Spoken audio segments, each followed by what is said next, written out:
Before long, he was delving into my pockets and helping himself to whatever he could find. He was a very young squirrel, and his friends and relatives probably thought him headstrong and foolish for trusting a human. ഒരിക്കൽ കൂടി വായിക്കാം. Before long, he was delving into my pockets and helping himself to whatever he could find. Before long, അധികം വൈകാതെ തന്നെ, അല്ലെങ്കിൽ വളരെ പെട്ടെന്ന് തന്നെ, he was delving into my pockets. അവൻ എൻ്റെ പോക്കറ്റ്സിനുള്ളിലേക്ക്, എൻ്റെ പോക്കറ്റുകളിലേക്ക് ഡെൽവ് ചെയ്യാൻ തുടങ്ങി. ഡെൽവ് ചെയ്യുക, തുറക്കുക, അകത്തേക്ക് കയറുക, തിരയുക എന്നൊക്കെയുള്ള അർത്ഥമാണ്. അപ്പോൾ ഇവൻ വളരെ പെട്ടെന്ന് തന്നെ ഞാനുമായിട്ട് അങ്ങ് കമ്പനിയായി. ഈ കൊച്ചുപൻ പറയുകയാണ്, ഇവൻ എന്ത് ചെയ്യാൻ തുടങ്ങി, എൻ്റെ പോക്കറ്റിനുള്ളിലേക്ക് കയറും. And helping himself to whatever he could find. അവിടെയുള്ളത് എന്താണെന്ന് വെച്ചാൽ അവൻ തന്നെ സ്വയം അത് എടുത്തുകൊണ്ട് പോകും. അതായത് ഇവൻ്റെ കൈകളിൽ നിന്ന് വന്ന് ഭക്ഷണം കഴിക്കുന്നു എന്ന ആ ഒരു ലെവലിൽ നിന്നും കുറച്ചുകൂടെ ഒരു അടുപ്പം ഇവർ തമ്മിലായി. ഈ അണ്ണാൻ കുഞ്ഞ് എന്ത് ചെയ്യാൻ തുടങ്ങി, ഇവൻ്റെ പോക്കറ്റിനുള്ളിലേക്ക് കയറാനും അവിടെ പരതി നടക്കാനും അവിടെ എന്താണോ ഉള്ളത് അതൊക്കെ എടുത്തുകൊണ്ട് പോകാനും ഒക്കെ തുടങ്ങി. He was a very young squirrel, and his friends and relatives probably thought him headstrong and foolish for trusting a human. അപ്പോൾ ഈ അണ്ണാൻ കുഞ്ഞ് അവൻ തീരെ ചെറുതാണ്, തീരെ ചെറുപ്പമാണ്. And his friends and relatives probably thought. അപ്പോൾ ഇവൻ്റെ സുഹൃത്തുക്കളും ഇവൻ്റെ റിലേറ്റീവ്സും, ഈ അണ്ണാൻ കുഞ്ഞിൻ്റെ മറ്റ് സുഹൃത്തുക്കളും അതേപോലെ അവൻ്റെ റിലേറ്റീവ്സും അവൻ്റെ ബന്ധുക്കളും കരുതുന്നത് എന്തായിരിക്കും, he's headstrong and foolish for trusting a human. ഇവൻ ഇങ്ങനെ ഒരു ഹ്യൂമനെ ട്രസ്റ്റ് ചെയ്യുന്നു, വിശ്വസിക്കുന്നുവെങ്കിൽ, ഇത്രയ്ക്ക് വിശ്വാസം, ഇത്രയ്ക്ക് അടുപ്പം ഒരു മനുഷ്യനോട് കാണിക്കുന്നു, ഇവൻ എന്തായിരിക്കണം, ഇവൻ ഫൂളിഷ് ആയിരിക്കണം, ഇവൻ വിഡ്ഢിയായിരിക്കണം, ഇവൻ ഹെഡ്സ്ട്രോങ് ആയിരിക്കണം, ഇവൻ തന്നിഷ്ടക്കാരനായിരിക്കണം, മറ്റാരും പറയുന്ന കേൾക്കാത്ത ഒരു തന്നിഷ്ടക്കാരനെ, ഒരു വിഡ്ഢി ആയതുകൊണ്ടാണ് ഇവൻ എന്ത് ചെയ്യുന്നത്, ഒരു മനുഷ്യനുമായി ഇത്രയും അടുപ്പം കാണിക്കുന്നത് എന്നാവണം ഇവൻ്റെ സുഹൃത്തുക്കളും ബന്ധുക്കളും കരുതുന്നത് എന്ന് നമ്മുടെ പയ്യൻ ഇവിടെ സ്വയം ചിന്തിക്കുകയാണ്. In the spring, when the banyan tree was full of small red figs, birds of all kinds would flock into its branches. The red-bottomed bulbul, cheerful and greedy, gossiping rosy pastures, and parrots and crows squabbling with each other all the time.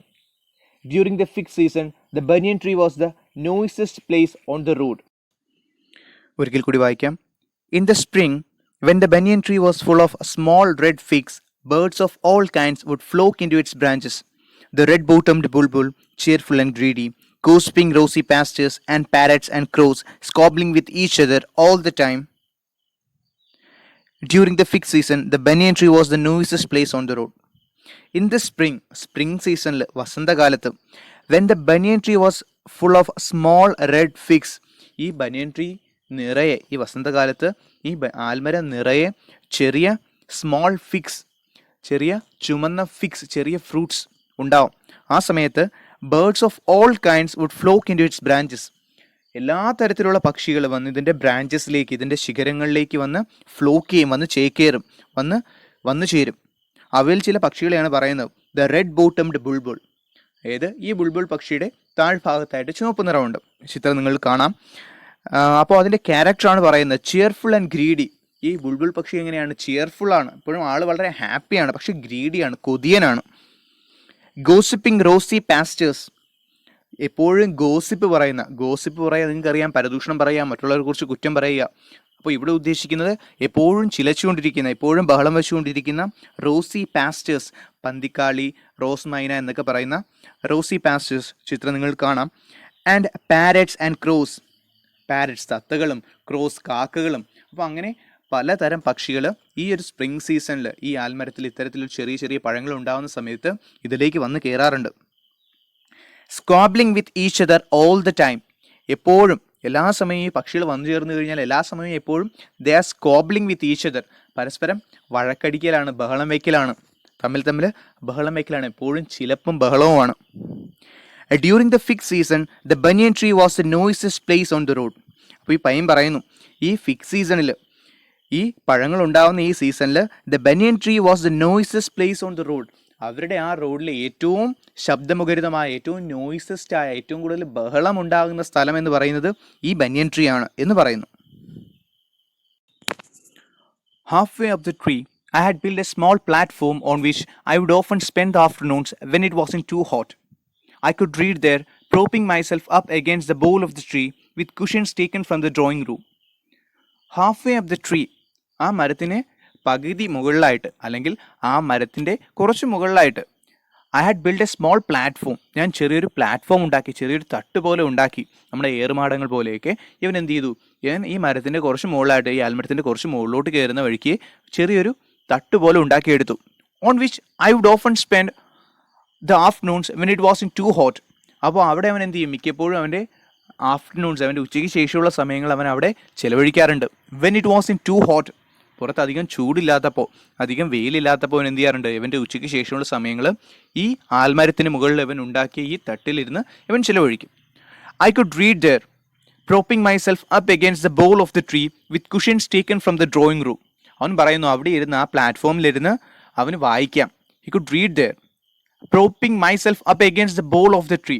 അവൻ എന്ത് ചെയ്യും, ആ മരത്തിൻ്റെ ബോളിലേക്ക്, മരത്തിൻ്റെ ട്രങ്കിലേക്ക്, ആ മരത്തിൻ്റെ തടിയിലേക്ക് സ്വയം ചാരി ഇരുന്നുകൊണ്ട്, നമ്മൾ ഭിത്തിയിലൊക്കെ ചാരി ഇരിക്കുന്ന പോലെ ആ മരത്തിൻ്റെ ആ ട്രങ്കിലേക്ക് സ്വയം ചാരി ഇരുന്നുകൊണ്ട്, with cushions taken from drawing room.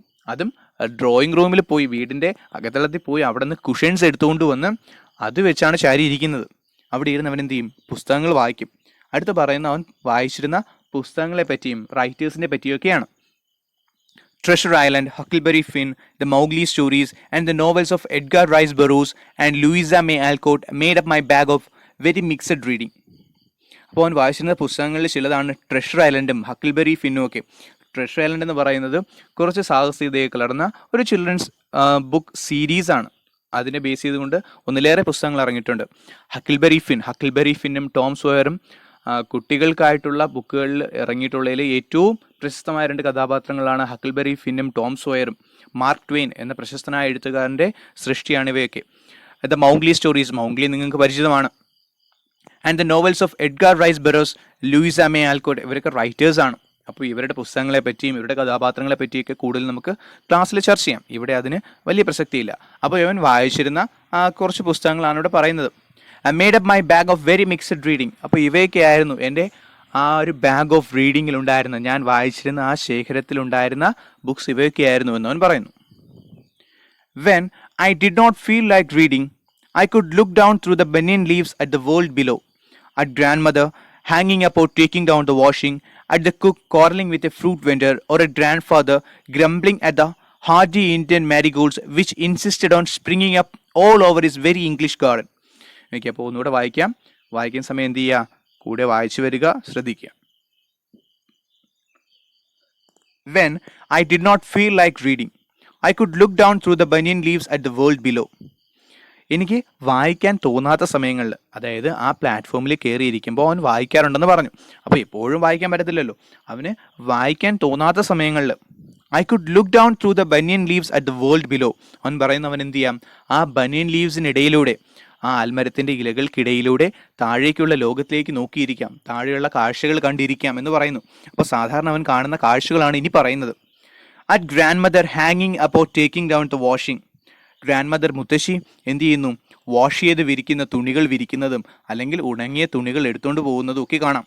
At the cook quarrelling with a fruit vendor. അവരുടെ വീട്ടിലെ കുക്ക്, പാചകക്കാരൻ, അയാൾ ഫ്രൂട്ട് വെൻഡറുമായിട്ട്, ഫ്രൂട്ട് വെൻഡർ മീൻസ് പഴക്കച്ചവടക്കാരൻ, അതായത് ഈ ഉന്തുവണ്ടിയിലൊക്കെ പഴങ്ങൾ വീട് തോറും കൊണ്ട് നടന്ന് വിൽക്കുന്നവരുണ്ടല്ലോ. അപ്പോൾ അത്തരത്തിലുള്ള പഴക്കച്ചവടക്കാരനോടൊക്കെ കോറൽ ചെയ്യുന്ന, വഴക്ക് കൂടുന്ന കാഴ്ചകൾ കാണാം. Or a grandfather grumbling at the hardy Indian marigolds which insisted on springing up all over his very English garden. ഒരു ഗ്രാൻഡ് ഫാദർ, മുത്തശ്ശൻ, ഗ്രംബിൾ ചെയ്യുക, മുറുമുറുക്കുക, ദേഷ്യത്തിൽ മുറുമുറുക്കുന്നത്. എന്തിനോടാണ് ദേഷ്യപ്പെടുന്നത്? At the hardy Indian marigolds which insisted on springing up all over his very English garden.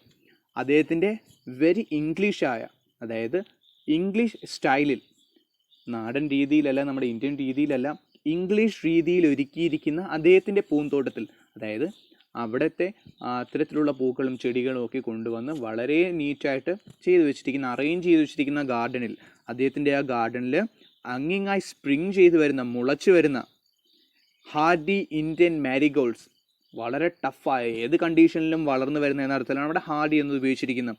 Indian മാരിഗോൾഡ്സ്, നമ്മുടെ ജമന്തി ചെടികളാണ് പറയുന്നത്. അപ്പോൾ ഇദ്ദേഹത്തിൻ്റെ ഈ പൂന്തോട്ടത്തിൽ അങ്ങിങ്ങായിട്ട് ഈ ജമന്തി ചെടികൾ മുളച്ചു വരും. അപ്പോൾ അത് പിഴുത് കളഞ്ഞുകൊണ്ട് അതിനോടാണ് ദേഷ്യപ്പെടുന്നത്, മുറുമുറുക്കുന്നത്. Okay, grandfather grumbling at the hardy Indian marigolds which insisted on springing up all over his very English garden. അപ്പോൾ അദ്ദേഹത്തിൻ്റെ ആ ഒരു പൂന്തോട്ടം മുഴുവൻ all over his very English garden എന്നാണ് പറയുന്നത്.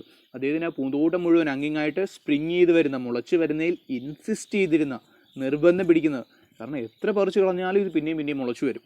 അപ്പോൾ ഇതിങ്ങനെ പറിച്ച് കളഞ്ഞുകൊണ്ടാണ് അദ്ദേഹം എന്ത് ചെയ്യുന്നത്, അദ്ദേഹം മുറുമുറുക്കുന്നത്, ദേഷ്യപ്പെടുന്നത്. അപ്പോൾ ഈ കാഴ്ചകളെല്ലാം അവൻ എന്ത് ചെയ്യാം, ഇവൻ ഈ ആൽമരത്തിന് മുകളിലിരുന്നുകൊണ്ട് കാണാം എന്നാണ് പറയുന്നത്. Usually, nothing very exciting happened while I was in the banyan tree. But on one particular afternoon, I had enough excitement to last me through the summer. അവൻ പറയുന്നു, യൂഷ്വലി സാധാരണ nothing very exciting happened while I was in the banyan tree. ഞാൻ ആ ബനിയൻ ട്രീയിൽ ഇരിക്കുന്ന സമയങ്ങളിൽ സാധാരണ exciting ആയിട്ടുള്ള, ആവേശം കൊള്ളിപ്പിക്കുന്ന തരം സംഭവങ്ങളൊന്നും സാധാരണ ഉണ്ടാവാറില്ല എന്ന് പറയുന്നു. But on one particular afternoon, പക്ഷേ ഒരു വൈകുന്നേര സമയം, I had enough excitement to last me through the summer. പക്ഷേ ഇത്തരത്തിൽ ഇവൻ ആൽമരത്തിൽ ഇരിക്കുന്ന ആ ഒരു സമയത്ത് ഒരു ദിവസം എന്ത് ചെയ്തു, he had enough excitement to last through the summer. ആ ഒരു സമ്മർ സീസൺ ഉടനീളം അവനിൽ അവശേഷിക്കും വിധം ഒരു എക്സൈറ്റ്മെൻറ്റ്, ഒരു ആവേശകരമായ സംഭവം അല്ലെങ്കിൽ ഒരു ആവേശം അവൻ ലഭിച്ചു എന്നാണ് പറയുന്നത്. അതായത് ഇത്തരത്തിൽ ആൽമരത്തിന് മുകളിൽ ഇരുന്നപ്പോൾ ഒരു ദിവസം അവനുണ്ടായ ഒരു അനുഭവം, അത് അവന് നൽകിയ ആ ഒരു ആവേശം അത് വളരെ കാലം നീണ്ടു നിൽക്കുന്നതായിരുന്നു എന്നാണ് പറയുന്നത്. അപ്പോൾ അത്തരത്തിൽ ആവേശകരമായ എന്തോ ഒരു സംഭവം അവൻ ഈ ആൽമരത്തിന് മുകളിലിരുന്ന് കണ്ടു എന്നാണ് പറയുന്നത്. അതിലേക്കാണ് നമ്മുടെ അടുത്ത വിവരണം കടന്നു പോകുന്നത്. ഇതുവരെയുള്ള ക്വസ്റ്റ്യൻസും കൂടെ നമുക്കൊന്ന് ചർച്ച ചെയ്തു പോവാം. ഒന്നാമത്തെ question, house and grounds were of grandfather's domain, but the magnificent old banyan tree was mine. Why did the boy say so? അപ്പോൾ കഥയിൽ നിന്നൊരു ലൈൻ എടുത്തു തന്നിട്ട് ഒരു കൊട്ടേഷൻ തന്നിട്ടാണ് ചോദിച്ചിരിക്കുന്നത്. അപ്പോൾ അതിൽ നമ്മുടെ നറേറ്ററായ ബോയ് പറയുന്നുണ്ട്, ആ വീടും അതിനോട് ചേർന്നുള്ള പുരയിടങ്ങളും എല്ലാം മുത്തശ്ശൻ്റേതാണ്, എങ്കിലും ആ ബനിയൻ ട്രീ അത് എൻ്റേതാണെന്ന് പറയുന്നുണ്ട്. Y did the boy say so? എന്തുകൊണ്ടാണ് അവൻ ഇങ്ങനെ പറയുന്നത് എന്നതാണ് ആദ്യ ചോദ്യം. രണ്ടാമത്തേത്, how did the squirrel became a friend of the boy? എങ്ങനെയാണ് ആ അണ്ണാൻ കുഞ്ഞ് ആ പയ്യൻ്റെ ഒരു സുഹൃത്തായി മാറിയത്? അവർ തമ്മിൽ എങ്ങനെയാണ് ചങ്ങാത്തത്തിലായത് എന്നതാണ് രണ്ടാമത്തെ ക്വസ്റ്റ്യൻ. മൂന്നാമത്തേത്, what did the friends of the squirrel think about his friendship with a human? What might have made them think so? രണ്ട് ഭാഗമുള്ള ചോദ്യമാണ്. What did the friends of the squirrel think about his friendship with a human? ആ സ്ക്വിറലിൻ്റെ, ആ അണ്ണാൻ കുഞ്ഞിൻ്റെ സുഹൃത്തുക്കൾ അവൻ്റെ ആ മനുഷ്യനോടുള്ള സൗഹൃദവുമായി അല്ലെങ്കിൽ ആ പയ്യനുമായിട്ടുള്ള ആ അണ്ണാൻ കുഞ്ഞിൻ്റെ സൗഹൃദത്തെപ്പറ്റി എന്താവാം കരുതിയത്? What might have made them think so? എന്തുകൊണ്ടാവാം അവർക്ക് അങ്ങനെ ഒരു തോന്നലുണ്ടായത്? അപ്പോൾ കഥയിൽ ആ ഒരു ഭാഗത്ത് പറയുന്നുണ്ട്, ഈ അണ്ണാൻ കുഞ്ഞിൻ്റെ ഫ്രണ്ട്സും റിലേറ്റീവ്സും ഇവർ തമ്മിലുള്ള ഫ്രണ്ട്ഷിപ്പിനെ പറ്റി, ഈ പയ്യനും ആ അണ്ണാൻ കുഞ്ഞും തമ്മിലുള്ള ഫ്രണ്ട്ഷിപ്പിനെ പറ്റി എന്താവും അവർക്ക് തോന്നുന്നത് എന്നൊരു ഭാഗത്ത് പറയുന്നുണ്ട്. അങ്ങനെ അവർക്ക് തോന്നാനുള്ളതിൻ്റെ കാരണവും കൂടെ എന്ത് ചെയ്യുക, ഈ ആൻസറിൽ എഴുതി ചേർക്കുക. നാലാമത്തെ ചോദ്യം, how was the banyan tree the noises place during the fig season? Fig സീസണിൽ എങ്ങനെയാണ് ആ ബനിയൻ ട്രീ അവിടുത്തെ ഏറ്റവും ശബ്ദമുഖരിതമായ സ്ഥലമായി മാറുന്നത്, ഏറ്റവും നോയ്സസ്റ്റ് പ്ലേസ് ആയി മാറുന്നത് എന്നാണ് ചോദ്യം. അഞ്ചാമത്തെ ചോദ്യം, how did the boy make the spring season exciting four himself? എങ്ങനെയാണ് നമ്മുടെ പയ്യൻ ആ സ്പ്രിംഗ് സീസൺ അവന് സ്വയം എക്സൈറ്റിംഗ് ആയി മാറ്റിയിരുന്നത്? അതായത് ആ സ്പ്രിംഗ് സീസണിൽ എങ്ങനെയായിരുന്നു സ്വയം അവൻ ആവേശം കണ്ടെത്തിയിരുന്നത്, അല്ലെങ്കിൽ എങ്ങനെയായിരുന്നു അവൻ അവൻ്റെ സമയം ചെലവഴിച്ചിരുന്നത് എന്നൊക്കെ അർത്ഥമെടുക്കാം.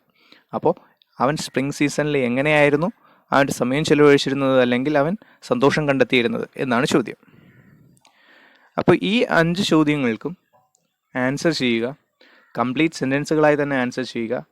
ദയവേത് സ്വന്തമായി തന്നെ എല്ലാവരും എഴുതുക, ആൻസേഴ്സ് എഴുതുക. നിങ്ങളുടെ ആൻസേഴ്സ്, ക്വസ്റ്റ്യൻസും ആൻസേഴ്സും ചേർത്ത് എഴുതി പോസ്റ്റ് ചെയ്യുക. അത് കറക്റ്റ് ചെയ്ത് തരുന്നതായിരിക്കും. അപ്പോൾ നിങ്ങളുടെ കഴിവിനനുസരിച്ച് കംപ്ലീറ്റ് സെൻറ്റൻസുകളിൽ തന്നെ എന്ത് ചെയ്യുക, ആൻസേഴ്സ് എഴുതുക. എല്ലാവർക്കും ടെക്സ്റ്റിൻ്റെ PDF കിട്ടിക്കാണുമെന്ന് കരുതുന്നു. ഇല്ലെങ്കിൽ നിങ്ങളുടെ അഡ്മിനുമായി ബന്ധപ്പെടുക. നമസ്കാരം, രണ്ടാം ഭാഗ ക്ലാസ്സിലേക്ക് സ്വാഗതം. അപ്പോൾ കഴിഞ്ഞ ദിവസം നമ്മൾ പറഞ്ഞു നിർത്തിയത്, ആ ഒരു little boy, the boy used to spend his afternoons on the platform which he had built on top of the banyan tree. അപ്പോൾ നമ്മുടെ ഈ പയ്യൻ അവൻ ആ ഒരു ബനിയൻ ട്രീയുടെ മുകളിൽ ഉണ്ടാക്കിയ ആ പ്ലാറ്റ്ഫോമിൽ അവൻ്റെ ഉച്ചയ്ക്ക് ശേഷമുള്ള സമയങ്ങൾ അല്ലെങ്കിൽ ഈവനിങ്സ് ഒക്കെ അവൻ സ്പെൻഡ് ചെയ്യാറുണ്ടെന്ന് പറഞ്ഞു. അപ്പോൾ അവിടെ സാധാരണ ഇരുന്ന് ബുക്കുകൾ വായിക്കും, അല്ലെങ്കിൽ താഴെ കാണുന്ന കാഴ്ചകൾ കണ്ടിരിക്കും എന്നൊക്കെ പറയാറുണ്ട്. അപ്പോൾ ആ ഒരു സമ്മർ സീസൺ ഉടനീളം അവൻ്റെ മനസ്സിൽ തങ്ങി നിൽക്കുന്ന തരം ഒരു ആവേശകരമായ ഒരു സംഭവം അവൻ അതിൻ്റെ മുകളിൽ ഇരുന്ന് കണ്ടു എന്നാണ് പറയുന്നത്. അപ്പോൾ എന്താണ് ആ സംഭവം എന്നാണ് നമ്മൾ അടുത്ത് നോക്കുന്നത്. That was the time I saw a mongoose and a cobra fight to death in the garden, while I sat directly above them in the banyan tree. അപ്പോൾ ദാറ്റ് വാസ് ദ ടൈം, ആ സമയം എന്ന് പറയുന്ന ആവേശകരമായ ആ സംഭവം എന്ന് പറയുന്നത്, I saw a mongoose and a cobra fight to death in the garden. ആ ഗാർഡനിൽ വെച്ച്, ആ ആൽമരം നിൽക്കുന്ന അതേ ആ ഗാർഡനിൽ വെച്ച് ഒരു മംഗൂസും ഒരു കോബ്രയും, ഒരു കീരിയും ഒരു കോബ്രയും ഒരു മൂർഖൻ പാമ്പ് കൂടെ എന്ത് ചെയ്തു, ദേ ഫൈറ്റ് ടു ഡെത്ത്. അവർ പോരടിച്ചു, മരണം വരെ പോരടിക്കുന്ന കാഴ്ച ആണ് അവൻ കണ്ടത്. അതായത് ഒരു കീരിയും പാമ്പും തമ്മിലുള്ളൊരു ഫൈറ്റാണ് അവൻ കണ്ടത്. While I SAT directly above them in the banyan tree. ഞാൻ എന്ത് ചെയ്യാണ്, I SAT directly above them in the banyan tree. ഞാൻ ആ ബനിയൻ ട്രീയിൽ ഇരിക്കുകയാണ്. ഡയറക്ട്ലി എബോവ് ദം, നേരെ ഇവരുടെ മുകളിലായിട്ട്. അതായത് ഇവൻ ആ ബനിയൻ ട്രീക്ക് മുകളിലുണ്ടാക്കിയ പ്ലാറ്റ്ഫോമിലാണ് ഇവൻ ഇരിക്കുന്നത്. അതിൻ്റെ നേരെ താഴെ ഈ ബനിയൻ ട്രീയുടെ ചുവട്ടിലായിട്ടാണ് ഈ ഒരു കീരിയും പാമ്പും തമ്മിൽ ഫൈറ്റ് ചെയ്യുന്നത്. അതാണ് അവൻ കണ്ട ആ ഒരു മറക്കാനാവാത്ത കാഴ്ച, അല്ലെങ്കിൽ ആ ഒരു എക്സൈറ്റിംഗ് ആയ ആ ഒരു ദൃശ്യം അതാണ്. ഇനി ആ ഒരു സംഭവത്തെയാണ് വിവരിക്കുന്നത്. ആ ഒരു കോബ്രയും മംഗൂസും തമ്മിലുള്ള ഫൈറ്റാണ് ഇവിടെ വിവരിക്കുന്നത്. It was an April afternoon, and the warm breeze of approaching summer had sent everyone, including grandfather, indoors. I was feeling drowsy myself and was wondering if I should go to the pond behind the house for a swim. ഒരിക്കൽ കൂടി വായിക്കാം, കൂടെ വായിച്ചു വരിക. It was an April afternoon, and the warm breezes of approaching summer had sent everyone, including grandfather, indoors. അപ്പോൾ ഒരു April മാസ സമയമാണ്, ആഫ്റ്റർനൂൺ ആണ്, ഉച്ചയ്ക്ക് ശേഷമുള്ള സമയമാണ്. And the warm breezes of approaching summer, വന്നുകൊണ്ടിരിക്കുന്ന സമ്മർ സീസണിൻ്റെ, നമുക്കറിയാം ഏപ്രിൽ മാർച്ച് മാസങ്ങളൊക്കെ ചൂട് സമയമാണ്. ഓക്കെ, അപ്പോൾ ആ വന്നുകൊണ്ടിരിക്കുന്ന ആ ഒരു സമ്മർ സീസണിൻ്റെ, സമീപിച്ചുകൊണ്ടിരിക്കുന്ന സമ്മർ സീസണിൻ്റെ വാം ബ്രീസ്, ചൂട് കാറ്റ്, ബ്രീസ് മീൻസ് ഇളം കാറ്റ് എന്നൊക്കെ പറയാം. അപ്പോൾ ആ ഉച്ചയ്ക്ക് ശേഷമുള്ള സമയത്ത് എന്ത് ചെയ്യുന്നുണ്ട്, ഈ ഒരു ചൂട് കാറ്റ് അടിക്കുന്നുണ്ട്. It had send every one, including grand father, indoors. ഈ ഒരു ചൂട് കാറ്റ് കാരണം എല്ലാവരും എന്ത് ചെയ്തു, അകത്തേക്ക് പോയി. ഇൻക്ലൂഡിങ് ഗ്രാൻഡ് ഫാദർ, മുത്തശ്ശൻ ഉൾപ്പെടെ. മുത്തശ്ശൻ മിക്കപ്പോഴും പുറത്ത് സമയം ചെലവഴിക്കാൻ ആഗ്രഹിക്കുന്ന ആളാണ്. പക്ഷേ ഈ ഒരു ചൂട് കാരണം എന്ത് ചെയ്തു, എല്ലാവരും അകത്തേക്ക് പോയി. അപ്പോൾ നമ്മുടെ ഈ പയ്യൻ മാത്രമേ ഉള്ളൂ. അവൻ ഇവിടെ ഗാർഡനിലെ ആ ബനിയൻ ട്രീയിൽ ആ ഒരു പ്ലാറ്റ്ഫോമിൽ ഇരിക്കുകയാണ്. I was feeling drowsy myself and was wondering if I should go to the pond behind the house for a swim. I was feeling drowsy myself. എനിക്ക് തന്നെ സ്വയം എന്ത് തോന്നുന്നുണ്ടായിരുന്നു, ഡ്രൗസിനെസ് തോന്നുന്നുണ്ടായിരുന്നു. ടു ഫീൽ ഡ്രൗസി മീൻസ് ആ ഒരു dullness feel ചെയ്യുക, അതായത് മയക്കം വരിക എന്നൊക്കെ പറയാം, മയക്കം, ക്ഷീണം എന്നൊക്കെ പറയാം. അപ്പോൾ ഉച്ചയ്ക്ക് ശേഷമുള്ള സമയമാണ്, നമ്മൾ മറ്റേ ഉച്ചമയക്കം എന്നൊക്കെ പറയാറുണ്ടല്ലോ. അപ്പോൾ അതേപോലെ ഇവനും ആ ചെറിയൊരു ഡൾനെസ് അല്ലെങ്കിൽ ഒരു ഡ്രൗസിനെസ് ഫീൽ ചെയ്യുന്നുണ്ടായിരുന്നു. ആൻഡ് ഹി വാസ് വണ്ടറിങ്, അവൻ സ്വയം അത്ഭുതപ്പെടുകയാണെന്നുള്ളതല്ല ഇവിടെ മീനിങ് എടുക്കാനുള്ളത്. അവൻ തന്നെ സ്വയം ഇങ്ങനെ ചിന്തിച്ചു, if I should go to the pond behind the house for a swim. വീടിന് പുറകിലുള്ള പോണ്ടിൽ, വീടിന് പുറകിലുള്ള ആ കുളത്തിലൊന്ന് നീന്താൻ പോയാലോ, ഒന്ന് പോയി നീന്തി കുളിച്ച് ഫ്രഷ് ആയാലോ എന്നൊക്കെ ചിന്തിച്ച് അവൻ അങ്ങനെ ഇരിക്കുകയായിരുന്നു. When I saw a huge black cobra gliding out of a clump of cactus and making for some cooler part of the garden. അപ്പോഴാണ് ഞാൻ എന്ത് കണ്ടത്, I saw a huge black cobra, ഒരു വലിയ കറുത്ത കോബ്രയെ ഞാൻ കണ്ടു. Gliding out of A clump of cactus. അവൻ എന്ത് ചെയ്യുക, അവൻ ഗ്ലൈഡ് ചെയ്ത് പുറത്തേക്ക് വരികയാണ്. ഗ്ലൈഡ് ചെയ്യുക, ഇഴയുക, ഒരു ക്ലംപ് ഓഫ് കാക്ടസിൽ നിന്ന്. കാക്ടസ് മീൻസ് നമ്മുടെ കള്ളിമുൾ ചെടിയാണ്. ക്ലം മീൻസ് കൂട്ടം എന്ന് പറയാം. അപ്പോൾ കള്ളിമുൾ ചെടികളുടെ ഇടയിൽ നിന്ന് ഗ്ലൈഡ് ചെയ്ത് ഇഴഞ്ഞ് പുറത്തേക്ക് വരുന്ന ഒരു കറുത്ത കോബ്രയെ അവൻ കണ്ടു. It was making for some cooler part of the garden. അതേ ആ ഗാർഡനിലെ കുറച്ചുകൂടെ കൂളറായ ഭാഗത്തേക്ക്, അതായത് നമ്മുടെ ഇഴജന്തുക്കൾ, കൂടുതലും പാമ്പുകൾ തണുത്ത ഭാഗങ്ങളിലാണ് കഴിയാൻ ആഗ്രഹിക്കുന്നത്. നമ്മുടെ നാട്ടിലൊക്കെ പറയാറുണ്ട്, ഒരു ഫ്രഷ് മഴ പെയ്ത് കഴിഞ്ഞാൽ എന്ത് ചെയ്യും, പാമ്പ് പുറത്തിറങ്ങും എന്ന് പറയാറുണ്ട്. ഓക്കെ, അപ്പോൾ ഇവിടെ ഇവൻ എന്ത് ചെയ്തു, ഈ കോബ്ര ആ ഒരു ഗാർഡനിലെ കുറച്ചുകൂടെ തണുത്ത ഭാഗത്തേക്ക്, ഒരു കൂളർ പാർട്ടിലേക്ക് ഇങ്ങനെ എഴഞ്ഞു പോവുകയായിരുന്നു. അതാണ് നമ്മുടെ പയ്യൻ കണ്ടത്. At the same time A mongoose whom I had often seen emerged from the bushes and went straight for the cobra. At the same time, അതേ സമയം, ഈ കോബ്ര ഇങ്ങനെ പുറത്തേക്ക് എഴഞ്ഞ് ഇറങ്ങുന്ന അതേ സമയം, എ മംഗൂസ്, ഒരു കീരി, അവിടെ ബ്രാക്കറ്റിൽ പറഞ്ഞിരിക്കുന്നത് whom I had often seen. അപ്പോൾ ഇവനെ ഞാൻ മിക്കപ്പോഴും കണ്ടിട്ടുണ്ട്. ഈ മംഗൂസിനെ, ഈ കീരിയെ ഞാൻ മിക്കപ്പോഴും ഇവിടെ കണ്ടിട്ടുണ്ട്, ഈ വീട്ടിൽ പലപ്പോഴും കാണാറുണ്ട്. The mongoose emerged from the bushes and went straight for the cobra. ഈ മംഗൂസ് ഒരു ബുഷസിനിടയിൽ നിന്ന്, ബുഷസ് മീൻസ് പൊന്തക്കാട്, ആ പൊന്തക്കാടിൽ നിന്ന് എമേർജ് ചെയ്തു, പെട്ടെന്ന് പുറത്തേക്ക് വന്നു. And went straight for the cobra, നേരെ ഈ കോബ്രയുടെ നേർക്ക് കുതിച്ചു. അപ്പോൾ ഇവൻ മരത്തിൻ്റെ മുകളിലിരുന്ന് ഇങ്ങനെ കാണുകയാണ്. താഴേക്ക് നോക്കിയപ്പോൾ എന്താണ് ഒരു കാക്ടസിൻ്റെ ഇടയിൽ നിന്ന് ഇങ്ങനെ ഒരു ബ്ലാക്ക് കോബ്ര ഗ്ലൈഡ് ചെയ്ത് പുറത്തേക്ക് വരുന്നു. അവനിങ്ങനെ എഴഞ്ഞു പോവുകയാണ്. അതേസമയം എന്ത് ചെയ്തു, ഒരു ബുഷസിനിടയിൽ നിന്ന്, കുറ്റിക്കാടിൽ നിന്ന് നമ്മുടെ ഒരു മംഗൂസ് എന്ത് ചെയ്യാണ്, പുറത്തേക്ക് കുതിച്ചു വരികയാണ്. In a clearing beneath the tree, in bright sunshine, they came face to face. In a clearing beneath the tree. ആ മരത്തിന് താഴെ, ബിനീത്ത് മീൻസ് താഴെ എന്നുള്ള അർത്ഥം. അപ്പോൾ ആ മരത്തിന് താഴെ ഒരു ക്ലിയറിങ്ങിൽ, ക്ലിയറിങ് മീൻസ് തെളിഞ്ഞ പ്രദേശം, അതായത് അവിടെ എന്തില്ല, അവിടെ പുല്ലോ കാടോ കാര്യങ്ങളോ ഒന്നുമില്ല, കുറച്ച് തെളിഞ്ഞ പ്രദേശമാണ്. അപ്പോൾ അവിടെ ഇൻ ബ്രൈറ്റ് സൺഷൈൻ, നല്ല ആ പ്രകാശത്തിൽ, ആ സൂര്യ വെളിച്ചത്തിൽ, പകൽ വെളിച്ചത്തിൽ, they came face to face, അവർ മുഖാമുഖം വന്നു. രണ്ട് പോരാളികൾ മുഖാമുഖം വരുന്നത് പോലെ നമ്മുടെ കോബ്രയും നമ്മുടെ മംഗൂസും അവിടെ ഫേസ് ടു ഫേസ് വന്നു. അപ്പോൾ ഒരു ഫൈറ്റ് അവിടെ നടക്കാൻ പോകുന്നു എന്ന് നമുക്ക് മനസ്സിലാക്കാം.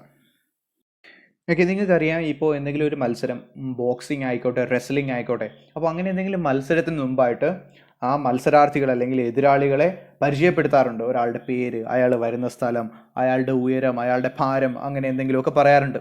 ഓക്കെ, അപ്പോൾ അതേപോലെ ഇവിടെ ഈ റൈറ്റർ എഴുതിയിരിക്കുന്നത് ഈ രണ്ട് പോരാളികളായിട്ടാണ് ഇവരെ പരിചയപ്പെടുത്തുന്നത്. അവരുടെ നേച്ചർ, അവരുടെ സ്കിൽസ് എന്തൊക്കെയാണ്, അവരുടെ ക്വാളിറ്റീസ് എന്തൊക്കെയാണ് എന്നുള്ള കാര്യങ്ങളെല്ലാം ഇവിടെ പറയുന്നുണ്ട്. ആ ഫൈറ്റേഴ്സിനെ പരിചയപ്പെടുത്തുമ്പോൾ ഇവിടെ പരിചയപ്പെടുത്തിയിട്ടുണ്ട്. ആ ഒരു പോർഷൻ നമുക്ക് വായിച്ചു നോക്കാം. Cobra knew only too well that the grey mongoose, 3 feet long, was a superb fighter, clever and aggressive. അപ്പോൾ കോബ്രയ്ക്ക് അറിയാം that the grey mongoose, 3 feet long, 3 അടി നീളമുള്ള നമ്മുടെ ഈ ഗ്രേ മംഗൂസ്, അവൻ എങ്ങനെയാണ്, he was A superb fighter, അവനൊരു superb ഫൈറ്ററാണ്, നല്ലൊരു ഫൈറ്ററാണ്, പോരാളിയാണ് എന്ന് കോബ്രയ്ക്ക് അറിയാം. അപ്പോൾ കോബ്രയും മംഗൂസും, കീരിയും പാമ്പ് എന്ന് പറയുന്ന ആജന്മ ശത്രുക്കളാണ്. പരസ്പരം അവർക്ക് കുറേ കാര്യങ്ങൾ പരസ്പരം അറിയാം.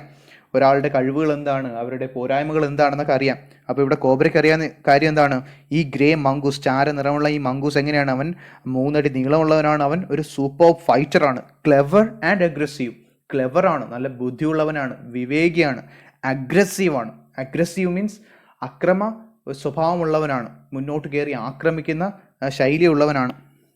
But the cobra was skilful and experienced fighter too. പക്ഷേ നമ്മുടെ കോബ്രയും അവന് മോശക്കാരനല്ല. ഹി വാസ് സ്കിൽഫുൾ, അവൻ നല്ല സ്കില്ലുള്ളവനാണ്, കഴിവുള്ളവനാണ്. ആൻഡ് എക്സ്പീരിയൻസ്ഡ് ഫൈറ്റർ, നല്ല എക്സ്പീരിയൻസ് ഉള്ള, അനുഭവ സമ്പത്തുള്ള ഒരു ഫൈറ്ററാണ്, ഒരു പോരാളിയാണ്. He could move swiftly and strike with the speed of light, and the sacs behind his long, sharp fangs were full of deadly venom. He could move swiftly. അവന് വളരെ സ്വിഫ്റ്റായിട്ട് move ചെയ്യാൻ കഴിയും. സ്വിഫ്റ്റ് മീൻസ് വേഗം, വേഗത്തിൽ എന്നുള്ള അർത്ഥം. ഇപ്പം മാരുതിയുടെ Swift car നിങ്ങൾക്കറിയാം. അപ്പോൾ സ്വിഫ്റ്റ് എന്ന വാക്കിൻ്റെ അർത്ഥം എന്താണ്, വേഗത്തിൽ എന്നുള്ള അർത്ഥമാണ്. ഓക്കെ, അപ്പോൾ ഹീ കുഡ് മൂവ് സ്വിഫ്റ്റ്ലി, നമ്മുടെ കോബ്രയ്ക്ക് എന്ത് ചെയ്യാൻ കഴിയും, വളരെ സ്വിഫ്റ്റായിട്ട്, വളരെ വേഗത്തിൽ മൂവ് ചെയ്യാൻ കഴിയും, അനങ്ങാൻ കഴിയും, ചലിക്കാൻ കഴിയും. And strike with the speed of light, അവന് വെളിച്ചത്തിൻ്റെ വേഗതയിൽ, വളരെ വേഗത്തിൽ കടന്നു പോകുന്ന ഒരു വസ്തുവാണ്, വളരെ വേഗത്തിൽ സഞ്ചരിക്കുന്ന ഒന്നാണ് ലൈറ്റ് എന്ന് പറയുന്നത്. അപ്പോൾ ആ പ്രകാശത്തിൻ്റെ വേഗതയിൽ സ്ട്രൈക്ക് ചെയ്യാൻ കഴിയുന്ന, കൊത്താൻ കഴിയുന്ന ഒന്നാണ് പാമ്പെന്ന് പറയുന്നത്. ഓക്കെ, അപ്പോൾ നമ്മുടെ കോബ്രയ്ക്ക് എന്ത് ചെയ്യാൻ കഴിയും, വളരെ വേഗത്തിൽ മൂവ് ചെയ്യാനും അതേപോലെ വേഗത്തിൽ സ്ട്രൈക്ക് ചെയ്യാനും കൊത്താനും കഴിയും. And sacs behind his long sharp fangs were full of deadly venom. മാത്രമല്ല എന്താ, the sacs behind his long sharp fangs, അവൻ്റെ long sharp fangs. Fangs means പാമ്പിൻ്റെ വിഷപ്പല്ലുകളെയാണ് ഫാങ്സ് എന്ന് പറയുന്നത്. അത് നമുക്കറിയാം, ആ പാമ്പിൻ്റെ ഫ്രണ്ടിലേക്ക് തള്ളിയിരിക്കുന്ന ആ 2 പല്ലുകൾ.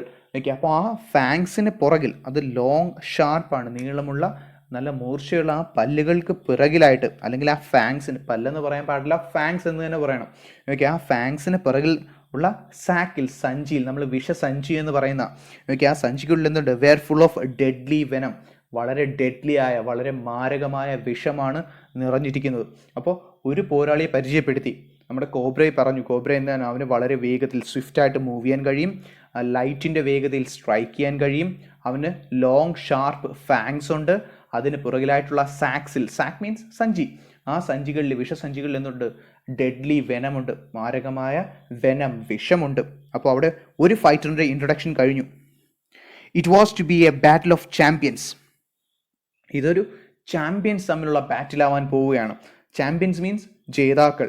അപ്പോൾ ഇവർ 2 പേരും മോശക്കാരല്ല, 2 പേരും ഒന്നിനൊന്ന് മെച്ചമാണ്. അപ്പോൾ ഇത് എന്താണ്, ജേതാക്കൾ തമ്മിലുള്ള, അല്ലെങ്കിൽ വളരെ മികവുറ്റവർ തമ്മിലുള്ള ഒരു പോരാട്ടം തന്നെയാണ്. It was to be a battle of champions. അപ്പോൾ ചാമ്പ്യൻസിൻ്റെ ഒരു പോരാട്ടമാണ് ഇതാ ഇവിടെ നടക്കാൻ പോകുന്നത്. നമ്മൾ ആ ഒരു ഫൈറ്റിലേക്ക് കടക്കുകയാണ്. Hissing defiance, his forked tongue darting in and out, the cobra raised 3 of his 6 feet off the ground and spread his broad spectacled hood. Hissing defiance.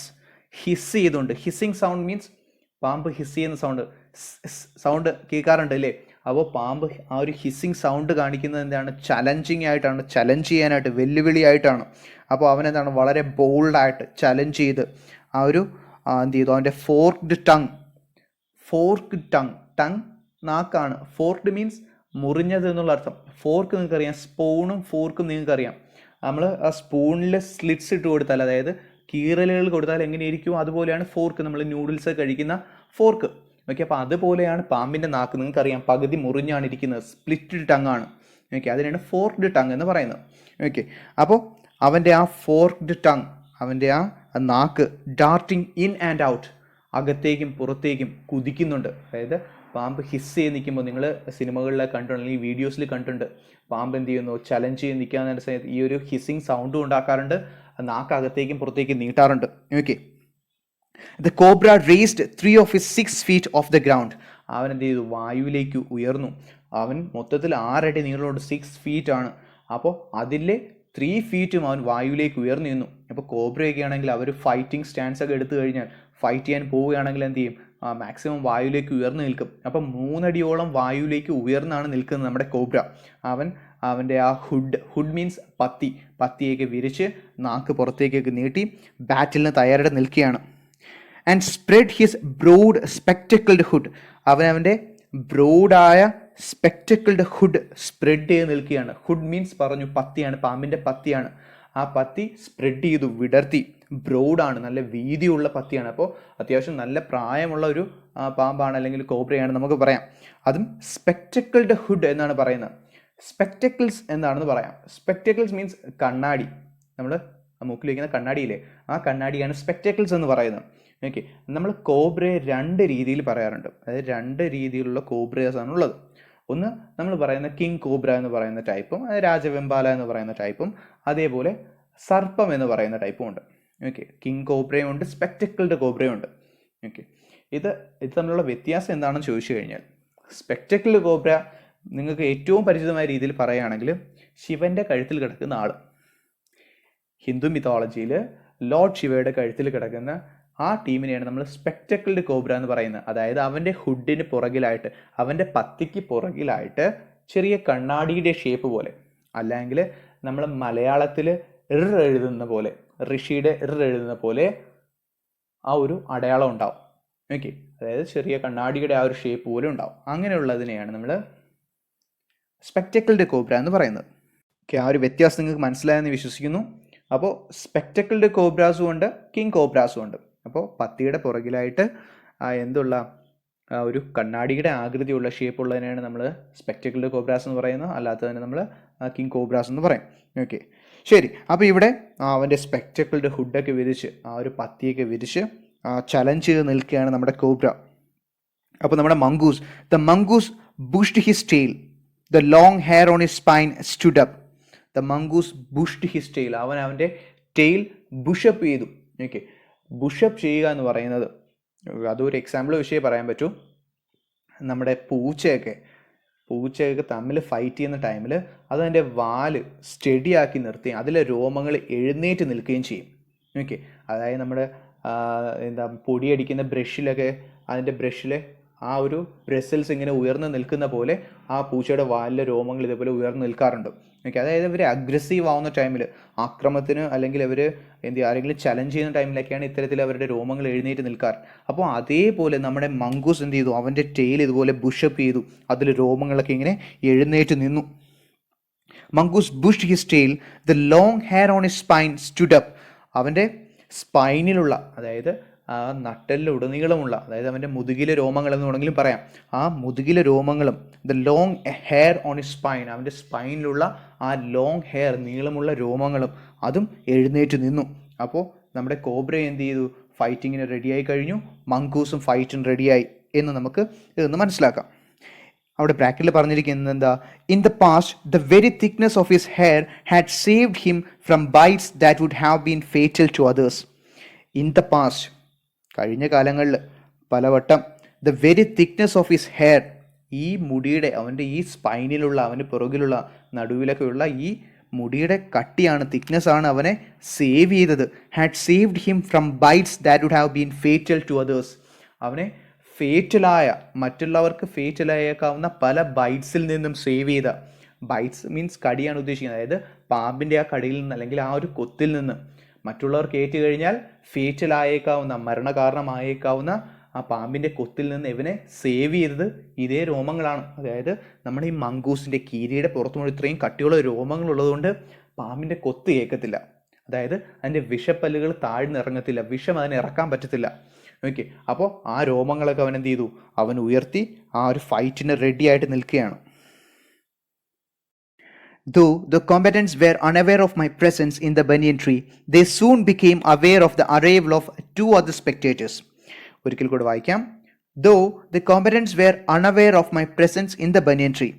അപ്പോൾ എൻ്റെ പ്രസൻസ്, എൻ്റെ സാന്നിധ്യം, ഞാൻ ആ ബനിയൻ ട്രീയിലുണ്ട്, അല്ലെങ്കിൽ നമ്മുടെ ആ പയ്യൻ ആ ബനിയൻ ട്രീയിൽ ഇരിക്കുകയാണ്, അവൻ്റെ സാന്നിധ്യത്തെ പറ്റി, അവൻ്റെ പ്രസൻസിനെ പറ്റി ഈ കോമ്പറ്റൻസ് മീൻസ് മത്സരാർത്ഥികൾ, മത്സരത്തിൽ പങ്കെടുക്കുന്നവർ, ആ ഒരു ഫൈറ്റിന് എത്തിച്ചേർന്നിരിക്കുന്ന, ഉദ്ദേശിക്കുന്ന ആരെയാണ്, നമ്മുടെ മങ്കൂസിനെയും കോബ്രയാണ്. ഓക്കെ, അപ്പോൾ എൻ്റെ പ്രസൻസിനെ പറ്റി അവർ അണവെയർ ആണ്. അവെയർ എന്ന വേർഡ് നമ്മൾ ആദ്യം മനസ്സിലാക്കുക. അവെയർനെസ് മീൻസ് ബോധവൽക്കരണം, ബോധ്യം എന്നൊക്കെയുള്ള അർത്ഥം. അൺഅവെയർ മീൻസ് ബോധ്യമില്ല, അവർക്ക് അറിയില്ല എന്നുള്ള മീനിങ്. അപ്പോൾ എൻ്റെ സാന്നിധ്യത്തെപ്പറ്റി, ഞാൻ ആ ബനിയൻ ട്രീയിലുണ്ട് എന്നതിനെപ്പറ്റി അവർക്ക് അറിയില്ല എങ്കിലും they soon became aware of the arrival of 2 other spectators. അവർ മറ്റ് 2 സ്പെക്ടേറ്റേഴ്സിൻ്റെ അറൈവലിനെ പറ്റി അവർ മനസ്സിലാക്കി എന്നാണ് പറയുന്നത്. അതായത് നമ്മുടെ ഈ പയ്യൻ ഈ ബനിയൻ ട്രീയിൽ ഇരിപ്പുണ്ട് എന്ന് നമ്മുടെ ഈ കോമ്പറ്റൻസ്, ഈ മത്സരാർത്ഥികൾ, നമ്മുടെ കോബ്രയും മങ്കൂസും അറിഞ്ഞില്ല. പക്ഷേ അവർ വളരെ പെട്ടെന്ന് തന്നെ they became aware of the arrival of 2 other spectators. മറ്റ് 2 സ്പെക്ടേറ്റേഴ്സ് മീൻസ് കാണികൾ, പ്രേക്ഷകർ എന്നൊക്കെ പറയാം.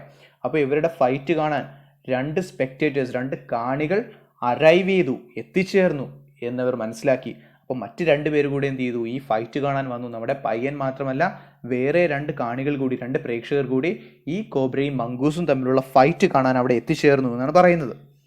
One was a myna and the other a jungle crow. ആ വന്ന പ്രേക്ഷകർ ആരൊക്കെയാണ്, കാണികൾ ആരൊക്കെയാണ്, സ്പെക്ടേറ്റേഴ്സ് ആരൊക്കെയാണ്? One was a myna, ഒന്നൊരു മൈനയാണ്. And the other a jungle crow. രണ്ടാമത്തത് ആരാ? ഒരു ജംഗിൾ ക്രോയാണ്. ക്രോ മീൻസ് കാക്ക, ഒരു കാട്ടു കാക്കയാണ് വന്നത്. നോട്ട് ദ വില്ലി അർബൻ ക്രോ, പ്രത്യേകിച്ച് ബ്രാക്കറ്റിൽ പറയുന്നുണ്ട്, എന്തല്ല, നോട്ട് ദ വൈലി അർബൻ ക്രോ. നമ്മുടെ അർബൻ ക്രോ അല്ല, അർബൻ റൂറൽ ഓപ്പോസിറ്റ് വേർഡ്സ് ആണ്. അർബൻ മീൻസ് നഗരപ്രദേശം, അർബൻ റീജിയൻ എന്ന് പറയുന്നത് നഗരപ്രദേശമാണ്, വികസിത പ്രദേശമൊക്കെയാണ് ഉദ്ദേശിക്കുന്നത്. റൂറൽ മീൻസ് ഗ്രാമപ്രദേശം. അപ്പോൾ അർബൻ ക്രോ അല്ല എന്ന് വെച്ചാൽ നമ്മുടെ ഈ പട്ടണത്തിലെ കാണുന്ന, നാടൻ പ്രദേശത്തിൽ കാണുന്ന സാധാ കാക്കയല്ല എന്ന് നമുക്കറിയാം. അതിൻ്റെ മുകൾ ഭാഗത്ത് നമ്മൾ കറുപ്പെന്ന് പറയാറുണ്ടെങ്കിൽ അതിൻ്റെ മുകൾ ഭാഗത്ത് ചാരനിറവും ബാക്കി ഭാഗങ്ങളാണ് കറുപ്പും. അപ്പോൾ ഇവിടെ അവൻ എടുത്തു പറയുന്നുണ്ട്, എന്തല്ല, ഈ ഒരു വൈലി അർബൻ ക്രോ അല്ല, ജംഗിൾ ക്രോ ആണ്. അതായത് നമ്മുടെ സാധാ നമ്മളിവിടെ കാണുന്ന കാക്കകളെക്കാളൊക്കെ കുറച്ചുകൂടെയൊക്കെ വലിപ്പമുള്ള, കംപ്ലീറ്റ് പിച്ച് ബ്ലാക്ക് ആയ തരം കാക്കയാണ്. ഓക്കെ, അപ്പോൾ 2 കാണികൾ അവിടെ എത്തിച്ചേർന്നു. ഈ ഒരു ഫൈറ്റ് കാണാൻ ആരൊക്കെയാണ്? ഒരു മൈനയും ഒരു ജംഗിൾ ക്രോയുമാണ് അവിടെ എത്തിച്ചേർന്നത്. They had seen these preparations for battle and had settled on the cactus to watch the outcome. അപ്പോൾ നമ്മുടെ 2 സ്പെക്ടേറ്റേഴ്സ്, നമ്മുടെ മൈനയും നമ്മുടെ ജംഗിൾ ക്രോയും അവിടെ എത്തി. They had seen these preparations for battle. ബാറ്റിലിനായിട്ടുള്ള ഈ പ്രിപ്പറേഷൻസ് അവരും കണ്ടു. പ്രിപ്പറേഷൻസ് മീൻസ് തയ്യാറെടുപ്പുകൾ. അപ്പോൾ ബാറ്റിലിനായി, പോരാട്ടത്തിനായി ഇവർ തയ്യാറെടുക്കുന്നത്, നമ്മുടെ കോബ്രയും മങ്കൂസും തയ്യാറെടുക്കുന്നതൊക്കെ കണ്ടവർ ഇരിക്കുകയാണ്. And had settled on the cactus to watch the outcome. അപ്പോൾ ഇവർ 2 പേരോടെ പോയി ആ ഒരു കാക്ടസ്, ആ കള്ളിമുൾ ചെടിയുടെ അടുത്തായിട്ട് പോയി ഇരിക്കുകയാണ്. ടു വാച്ച് ദ ഔട്ട്കം, ഇതിൻ്റെ ഔട്ട്കം എന്തായിരിക്കും, ഇതിൻ്റെ അനന്തരഫലം എന്തായിരിക്കും, ഈ ഒരു പോരാട്ടത്തിൻ്റെ ഫലം, റിസൾട്ട്, ഔട്ട്കം എന്തായിരിക്കും, ആര് ജയിക്കും എന്നൊക്കെ കാണാനായിട്ട് അവരെങ്ങനെ പോയി ഇരിക്കുകയാണ്. Had they been content only to watch, all would have been well with both of them. അപ്പോൾ നമ്മുടെ പയ്യനോട് പറയുന്നത് എന്താ? Had they been content only to watch. അവർ വാച്ചിങ്ങിൽ മാത്രം, ഇത് കാണുന്നത് കൊണ്ട് മാത്രം അവർ കണ്ടന്റ് ആയിരുന്നെങ്കിൽ, കണ്ടന്റ് ആവുക മീൻസ് തൃപ്തി അടയുക. ഇത് കാണുന്നതിൽ മാത്രം അല്ലെങ്കിൽ കണ്ട് മാത്രം ഇവരങ്ങ് തൃപ്തി അടഞ്ഞിരുന്നെങ്കിൽ all would have been well with both of them, 2 കൂട്ടർക്കും നല്ലത് മാത്രമേ ഉണ്ടാവത്തുള്ളായിരുന്നു, അല്ലെങ്കിൽ രണ്ടുപേർക്കും ദോഷമൊന്നും ഉണ്ടാവില്ലായിരുന്നു എന്നാണ് പറയുന്നത്. All would have been well with both of them. Okay, അപ്പോൾ ഇരു കൂട്ടർക്കും പ്രശ്നങ്ങളൊന്നും ഉണ്ടാവില്ലായിരുന്നു. ഇവർ മര്യാദയ്ക്ക് കണ്ടുകൊണ്ട് മാത്രം ഇരുന്നെങ്കിൽ, അല്ലെങ്കിൽ കാണുന്നത് കൊണ്ട് മാത്രം ഇവർ തൃപ്തിപ്പെട്ടെങ്കിൽ രണ്ട് കൂട്ടർക്കും പ്രശ്നമൊന്നും ഉണ്ടാവില്ലായിരുന്നു എന്ന് പറയുന്നു. അപ്പോൾ അത് നമുക്ക് മനസ്സിലാക്കാം. ഈ രണ്ട് കാണികൾ വന്നവർ, രണ്ട് പ്രേക്ഷകർ, രണ്ട് സ്പെക്ടേറ്റേഴ്സ് വന്നവർ, നമ്മുടെ മൈനിയും ജിംഗിൾ ക്രോയും വന്നത്, ഇവരെന്ത് ചെയ്തില്ല, ഇവർ കണ്ടുകൊണ്ട് മാത്രം ഇരുന്നില്ല, ഇവർ വേറെന്തൊക്കെയോ ചെയ്തു, ഇവർ കയറി ഇടപെടാൻ ശ്രമിച്ചു. അപ്പോൾ നമുക്കറിയാം, നാട്ടിലൊക്കെ ചെറിയ പ്രശ്നങ്ങളൊക്കെ നടക്കുമ്പോൾ രണ്ട് കൂട്ടർ തമ്മിൽ അടിയുണ്ടാക്കിയോ വഴക്കൂടെയൊക്കെ ചെയ്യുമ്പോൾ പുറത്തുനിന്ന് ആരെങ്കിലും കാണാൻ നിൽക്കുന്നവർ അല്ലെങ്കിൽ ചുറ്റും നിൽക്കുന്നവർ ചിലപ്പോൾ അതിൽ കയറി ഇടപെടും, പ്രശ്നം ആകെ വഷളാവും. ആദ്യം ഉണ്ടായിരുന്നതിനേക്കാൾ കൂടുതൽ രൂക്ഷമായ രീതിയിൽ ചിലപ്പോൾ ആ പ്രശ്നം പോവാറുണ്ട്. അപ്പോൾ അങ്ങനെ എന്തോ ഇവിടെ സംഭവിച്ചു. എന്താണ് നമുക്ക് നോക്കാം. The cobra stood on the defensive, swaying slowly from side to side, trying to mesmerize the mongoose into making a false move. But the mongoose knew the power of his opponent's glassy, unwinking eyes and refused to meet them. അപ്പോൾ നമ്മുടെ cobra അവനൊരു defensive സ്റ്റാൻഡിൽ നിൽക്കുകയാണ്. The cobra stood on the defensive. Defence means പ്രതിരോധം. ഇവൻ മുന്നോട്ട് കയറി ആക്രമിക്കാതെ ആ പ്രതിരോധത്തിൽ ഊന്നി നിൽക്കുകയാണ്. Swaying slowly from side to side. അവൻ പതിയെ സ്വേ ചെയ്യുന്നുണ്ട്, ആടുന്നുണ്ട്. അപ്പോൾ നമ്മൾ നേരത്തെ പറഞ്ഞു, കോബ്ര അതിൻ്റെ 6 അടി നീളമുള്ള ശരീരത്തിൻ്റെ 3 ഫീറ്റ്, ഏകദേശം 3 അടിയോളം വായുവിലേക്ക് ഉയർന്നു നിൽക്കുകയാണ്. പത്തിയൊക്കെ വിരിച്ച് ഹുഡൊക്കെ സ്പ്രെഡ് ചെയ്ത് നിൽക്കുകയാണ്. അവൻ പതിയെ സ്വേ ചെയ്യുന്നുണ്ട്, ആടുന്നുണ്ട്. ഓക്കെ, അപ്പോൾ പാമ്പ് പലപ്പോഴും അതിൻ്റെ ഇരകളെ പിടിക്കുന്ന ടൈമിലായാലും അല്ലെങ്കിൽ ഇത്തരത്തിൽ ബാറ്റിൽ ചെയ്യുന്ന സമയത്തൊക്കെ അതിങ്ങനെ അതിൻ്റെ ഹുഡ് സ്വേ ചെയ്യും, മൂവ് ചെയ്യിക്കും. അപ്പോൾ അതിൻ്റെ കണ്ണുകളിലേക്ക് നോക്കുന്ന ഒപ്പോണൻസ് ഈ ഒരു മൂവ്മെൻറ്റ് കാരണം, ഈ ഒരു ചലനം കാരണം, സ്വേയിങ് കാരണം അവർ സ്റ്റില്ലായി പോകും, ഫ്രീസായി പോകാറുണ്ട്.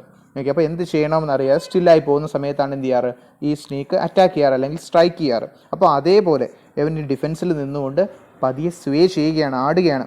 Trying to mesmerise the mongoose. നമ്മുടെ മംഗൂസിനെ, നമ്മുടെ കീരിയെ മെസ്മറൈസ് ചെയ്യാൻ, മയക്കുക എന്നുള്ള അർത്ഥമാണ്. അവനെ മയക്കാനായി, അവനെ അമ്പരപ്പിക്കാനായി ഇത്തരത്തിൽ മൂവ് ചെയ്തുകൊണ്ടിരിക്കുകയാണ്. Into making a false move. ഈ മംഗൂസ് ഇതിൽ മയങ്ങി ഒരു ഫോൾസ് മൂവ് ഇവൻ്റെ ഭാഗത്തു നിന്ന് ഉണ്ടാവാൻ വേണ്ടി, അതായത് ഒരു തെറ്റായ ഒരു മൂവ്മെൻറ്റ്, അതായത് ഇവൻ ഈ മൂവ് ചെയ്യുന്നതനുസരിച്ച് റൈറ്റിലോട്ട് ലെഫ്റ്റിലോട്ട് മൂവ് ചെയ്തുകൊണ്ടിരിക്കുകയാണ്. അപ്പോൾ അത്തരത്തിൽ ഇവൻ ലെഫ്റ്റിലോട്ട് മൂവ് ചെയ്യുമ്പോൾ ആ ചാടി കയറി ആക്രമിക്കാൻ ശ്രമിക്കുമ്പോൾ ഒന്ന് സ്ട്രൈക്ക് ചെയ്യാൻ, അപ്പോൾ അത്തരത്തിൽ ഒരു ഫോൾസ് മൂവ് മംഗൂസിൻ്റെ ഭാഗത്തു നിന്ന് ഉണ്ടാവുന്നതിന് വേണ്ടി വെയിറ്റ് ചെയ്ത് നിൽക്കുകയാണ്. But the mongoose knew the power of his opponent's glassy, unwinking eyes and refused to meet them. പക്ഷെ നമ്മുടെ മംഗൂസിന് he knew the power of his opponent's glassy, unwinking eyes. മംഗൂസിന് എന്തറിയാം? he knew the power, ഈ ഒപ്പോണൻറ്റിൻ്റെ, അവൻ്റെ എതിരാളിയുടെ glassy അൺവിങ്കിങ് ice, ഗ്ലാസിയായ തിളക്കമുള്ള, അൺവിങ്കിങ്, വിങ്കിയുക means കണ്ണടയ്ക്കുക, കണ്ണടയ്ക്കുന്നതിനെയാണ് വിങ്കിയ എന്ന് പറയുന്നത്. അൺവിങ്കിങ് means ഇമ ചിമ്മാത്ത, കണ്ണടയ്ക്കാത്ത. അപ്പോൾ ഈ ഒപ്പോണൻറ്റിൻ്റെ, അവൻ്റെ എതിരാളിയുടെ, കീരിയുടെ എതിരാളിയായ ആ കോബ്രയുടെ ഗ്ലാസി അൺവിങ്കിങ് ഐസിൻ്റെ പവർ, ഇമ ചിമ്മാത്ത തിളക്കമുള്ള ആ കണ്ണുകളുടെ ശക്തി, ആ കണ്ണുകളിലേക്ക് നോക്കിയാൽ മയങ്ങിപ്പോവും, അല്ലെങ്കിൽ അതിൽ നോക്കിയാൽ അവൻ ഫ്രീസായി പോവും എന്ന ഒരു ഐഡിയ ആർക്കുണ്ട്? നമ്മുടെ മംഗൂസിനുണ്ട്. അപ്പോൾ അതുകൊണ്ട് തന്നെ he refuse to meet them. Refuse ചെയ്യുക, നിരസിക്കുക, അവയുമായി കൂട്ടിമുട്ടാൻ, അതായത് ആ കണ്ണുകളിലേക്ക് നോക്കാൻ ഇവൻ വിസമ്മതിച്ചു. ഇപ്പോൾ നമ്മുടെ മംഗൂസ് എന്ത് ചെയ്യുന്നില്ല, ഇവൻ്റെ കണ്ണുകളിലേക്ക് നോക്കുന്നില്ല. നമ്മുടെ കോബ്ര ഇങ്ങനെ പതിയെ സ്വേ ചെയ്യുന്നുണ്ട്, അതിൻ്റെ ഹുഡ് വെച്ച്, അതിൻ്റെ പത്തി വെച്ച് പതിയെ ഇങ്ങനെ അങ്ങോട്ടും ഇങ്ങോട്ടും ആടുകയാണ്. പക്ഷെ നമ്മുടെ മംഗൂസ് എന്ത് ചെയ്യുന്നില്ല, ഇവൻ്റെ കണ്ണുകളിലേക്ക് നോക്കുന്നില്ല. Instead, he fixed his gaze at a point just below the cobra's hood and opened the attack. പകരം നമ്മുടെ മംഗൂസ് എന്താണ് ചെയ്തത്? ഇവൻ്റെ കോബ്രയുടെ കണ്ണുകളിലേക്ക് നോക്കാതെ പകരം അവൻ എന്ത് ചെയ്തു? He fixed his gaze at a point just below the cobra's hood. He fixed his gaze. അവനവൻ്റെ ഗെയ്സ് മീൻസ് നോട്ടം. അവനവൻ്റെ നോട്ടം ഫിക്സ് ചെയ്തത്, നോട്ടം ഉറപ്പിച്ചത് എവിടെയാണ്? At a point just below the cobra's head. കോബ്രയുടെ ഹെഡിന് കുറച്ച് താഴെയായിട്ട്, അവൻ്റെ കോബ്രയുടെ ഹുഡ് മീൻസ് പത്തിക്ക് കുറച്ച് താഴെയായിട്ട് ഒരു പോയിന്റിൽ നോട്ടം ഉറപ്പിച്ച് നിൽക്കുകയാണ്. അപ്പോൾ ഇവൻ പത്തി വെച്ച് അങ്ങോട്ടും ഇങ്ങോട്ടൊക്കെ ചലിപ്പിക്കുന്ന ആരും ശ്രദ്ധിക്കുന്നില്ല, മംഗൂസ് ശ്രദ്ധിക്കുന്നില്ല. പകരം അവൻ്റെ ഹുഡിന് പത്തിക്ക് തൊട്ട് താഴെയായിട്ട് ഒരു പോയിന്റിലാണ് ഇവൻ്റെ നോട്ടം ഫിക്സ് ചെയ്ത്, ഇവൻ്റെ ഗെയ്സ് ഫിക്സ് ചെയ്ത് വെച്ചിരിക്കുന്നത്. And opened the attack. അവൻ എന്ത് ചെയ്തു? നമ്മുടെ മംഗൂസ് ആ ഒരു അറ്റാക്ക്, ഒരു ആക്രമണം തുറന്നു വിട്ടു, അല്ലെങ്കിൽ അവൻ കയറി ആക്രമിച്ചു. Moving forward quickly until he was just within the cobra's reach, he made a feint to one side. Immediately the cobra struck. His great hood came down so swiftly that I thought nothing could save the mongoose. അപ്പോൾ ആക്രമണം ആരംഭിച്ചു കഴിഞ്ഞു, പോരാട്ടം തുടങ്ങി കഴിഞ്ഞു. നമ്മുടെ കീരിയാണ്, നമ്മുടെ മംഗൂസാണ് ആക്രമണം തുടങ്ങുന്നത്. അവൻ എങ്ങനെയാണ് ആക്രമിച്ചതെന്ന് വിവരിക്കുകയാണ്. Moving forward quickly until he was just within the cobra's reach he made a feint to one side. അപ്പോൾ നമ്മുടെ മംഗൂസ് എന്ത് ചെയ്തു? അവൻ മുന്നോട്ട് മൂവ് ചെയ്തു. മൂവിങ് ഫോർവേഡ് ക്വിക്ലി, പെട്ടെന്ന് മുന്നോട്ട് കുതിച്ചു ചെന്നു. Until he was just within the cobra's reach, ആ കോബ്രയുടെ റീച്ചിന് എത്തുന്നതിന് തൊട്ട് അടുത്ത് വരെ ചെന്നു. കോബ്രയുടെ റീച്ച് മീൻസ് കോബ്രയ്ക്ക് സ്ട്രൈക്ക് ചെയ്യാൻ പറ്റുന്ന അത്രയും അകലം, അതാണ് അതിൻ്റെ റീച്ച് എന്ന് പറയുന്നത്. ഇപ്പോൾ ഒരു ഫൈറ്റർ ആണെങ്കിൽ, ഒരു ബോക്സർ ആണെങ്കിൽ അയാളുടെ കൈ അകലം ആണ് അയാളുടെ റീച്ച് എന്ന് പറയുന്നത്. അയാൾക്ക് പഞ്ച് ചെയ്യാൻ പറ്റുന്ന അത്രയും അകലത്തെയാണ് അയാളുടെ റീച്ച് എന്ന് പറയുന്നത്. അപ്പോൾ ഇവിടെ ആ കോബ്രയുടെ റീച്ചിന്, കോബ്രയ്ക്ക്, അപ്പം നമ്മുടെ മംഗൂസ് മുന്നോട്ട് വേഗത്തിൽ കുതിച്ചു ചെന്നിട്ട് ആ കോബ്രയുടെ റീച്ചിന് ജസ്റ്റ് ആ ഒരു റീച്ചിനുള്ളിലേക്ക് കടന്നുടൻ അവൻ എന്ത് ചെയ്തു? He made a feint to one side, ഒരു വശത്തേക്ക്, ഒരു സൈഡിലേക്ക് അവൻ ഫെയിൻറ്റ് ചെയ്തു. To make a feint means to make a false move എന്നുള്ള അർത്ഥം. അതായത് ഒരാളെ പറ്റിക്കാനായി ഒരു സൈഡിലേക്ക് ചരിയുക. നമ്മൾ സിനിമകളിലൊക്കെ കണ്ടിട്ടുണ്ട്, വലത് കൈപൊക്കി അടിക്കാൻ ഓങ്ങിയിട്ട് ഇടത്തെ കൈ വെച്ച് അടിക്കുന്ന പോലെ. അപ്പോൾ അതേപോലെ ഇപ്പോൾ ഒരാളെ കബളിപ്പിക്കാനായിട്ട് എന്ത് ചെയ്യാം? വലത്തേക്ക് മൂവ് ചെയ്യുന്ന പോലെ ഒരു ആംഗ്യം കാണിച്ചിട്ട് പെട്ടെന്ന് ഇടത്തൂടെ മാറിക്കളയാം. അപ്പോൾ അതേപോലെ നമ്മുടെ മംഗൂസ് എന്ത് ചെയ്തു? അവൻ ബുദ്ധിശാലിയാണ്, അവൻ ഇൻ്റലിജൻ്റ് ആണ്, അവൻ ക്ലെവറാണ്. അവൻ റൈറ്റിലേക്ക് അല്ലെങ്കിൽ ഏതെങ്കിലും ഒരു സൈഡിലേക്ക് അവൻ എന്ത് ചെയ്തു? ചെറുതായിട്ടൊന്ന് ചലിച്ചു, ഒന്ന് ഫെയിൻറ്റ് ചെയ്തു, ഒരു തെറ്റായൊരു ചലനം കാണിച്ചു. Immediately the cobra സ്ട്രക്ക്. അപ്പോൾ നമ്മുടെ മംഗൂസ് ഒരു സൈഡിലേക്ക് മൂവ് ചെയ്യുന്നതായിട്ട് കണ്ട് നമ്മുടെ കോബ്ര എന്ത് ചെയ്തു? അവൻ പെട്ടെന്ന് അവിടെ സ്ട്രൈക്ക് ചെയ്തു.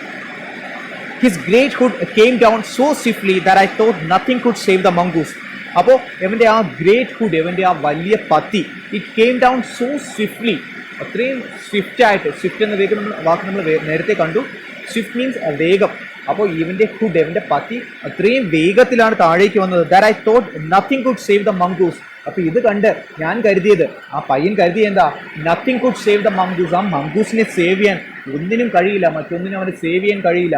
അത്രയും ശക്തിയിൽ, അത്രയും വേഗതയിലാണ് നമ്മുടെ കോബ്രയുടെ ആ ഒരു ഹുഡ്, ആ ഒരു പത്തി താഴേക്ക് പതിച്ചത്.